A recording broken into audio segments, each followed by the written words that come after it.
Hindupuram MLA Balakrishna గారు అసెంబ్లీలో తీవ్రమైనటువంటి పదజాలంతో అసభ్యకరమైనటువంటి పదజాలంతో మాట్లాడడం జరిగింది.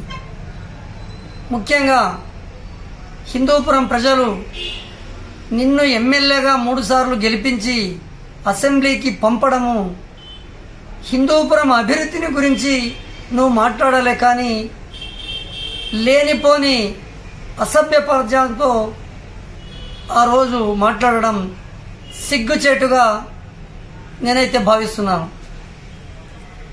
ఆ రోజు మన జగనన్న గారు ముఖ్యమంత్రిగా ఉన్నటువంటి సందర్భంలో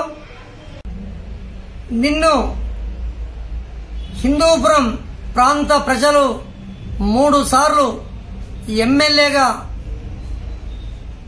గెలిపించి అసెంబ్లీకి పంపడం జరిగింది. అసెంబ్లీకి పోయినటువంటి సందర్భంలో చట్టసభల్లో ఏదైతే ప్రజలకు అనుగుణమైనటువంటి కార్యక్రమాలు కానీ అంశాలు కానీ ప్రజల బాగోగులు కానీ గురించి మాట్లాడలే తప్ప,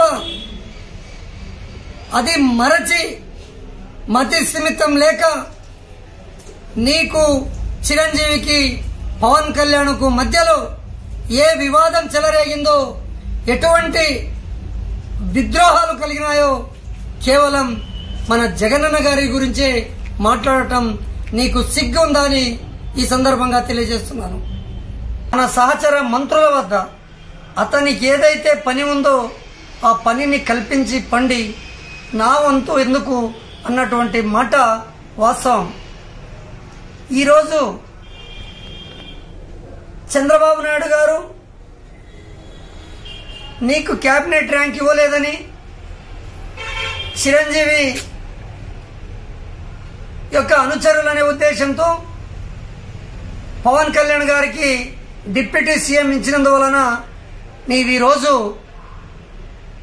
సర్వ సభ్య సమాజం తలదించుకునే విధంగా మాట్లాడటం చాలా సిగ్గుచేటని. నువ్వేదో సినిమా డైలాగులు వేసుకొని, కనీసం ఇది ఒక శాసనసభ, దేవునితో సమానం.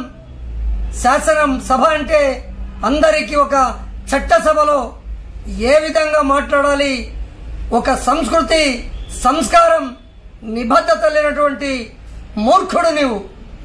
ఈరోజు మీ ఇంటిలో తుపాకీ పేలినప్పుడు నువ్వు మానసికంగా బాధపడి మెంటల్ సర్టిఫికేట్ తీసుకున్నావు.